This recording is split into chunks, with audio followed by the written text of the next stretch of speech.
Ami de Jeffrey Epstein, le prince Andrew a de nombreuses fois séjourné chez le milliardaire en Floride dans les années 2000, où chaque jour, il avait droit à un petit plaisir particulier, que le milliardaire ne manquait pas de lui organiser. Les témoignages des victimes se succèdent. Et leur histoire est toujours la même. Depuis quelques jours, la plateforme Netflix a mis en ligne son documentaire Jeffrey Epstein, Pouvoir, argent et perversion. Si l'on en apprend un peu plus sur le milliardaire accusé de pédophilie, d'agression, d'esclavage et de trafic sexuel, c'est notamment grâce aux nombreuses victimes présumées qui ont accepté de témoigner dans cette affaire, et de livrer leur version des faits. Et toutes racontent une histoire similaire, avec le même mode opératoire. En effet, la plupart racontent avoir été recrutées dans un premier temps comme masseuses par le biais de d'autres jeunes filles au service du milliardaire, ou par Ghislaine Maxwell elle-même.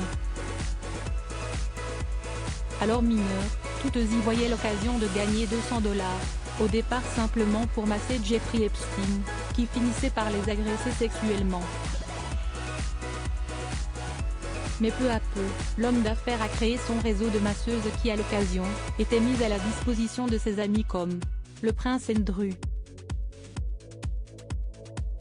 Le prince Andrew avait sa propre chambre dans la maison du péché d'Epstein. En effet, le duc d'York, dont l'amitié avec le milliardaire qui s'est suicidé en prison en 2019 n'est plus un secret, était un habitué de la maison du péché située à Palm Beach, en Floride.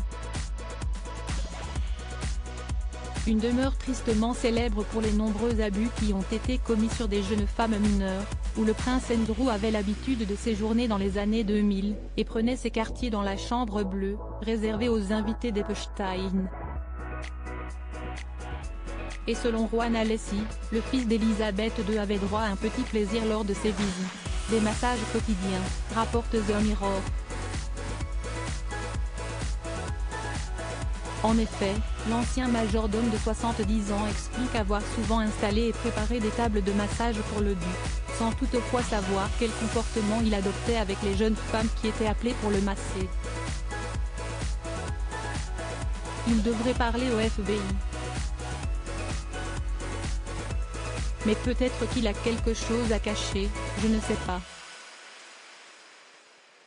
Je ne sais pas ce qui s'est passé au-delà de cela, a ainsi précisé Juan Alessi à The Mirror, en ajoutant qu'il l'avait croisé par 2 fois chez son employeur, et que pour lui, il avait tout du parfait gentleman. Une attitude à l'opposé de ce que sa victime présumée, Virginia Giuffre, qui l'accuse d'agression sexuelle lorsqu'elle était âgée de 17 ans, tandis qu'elle-même était sous l'emprise de Jeffrey Epstein et Ghislaine Maxwell.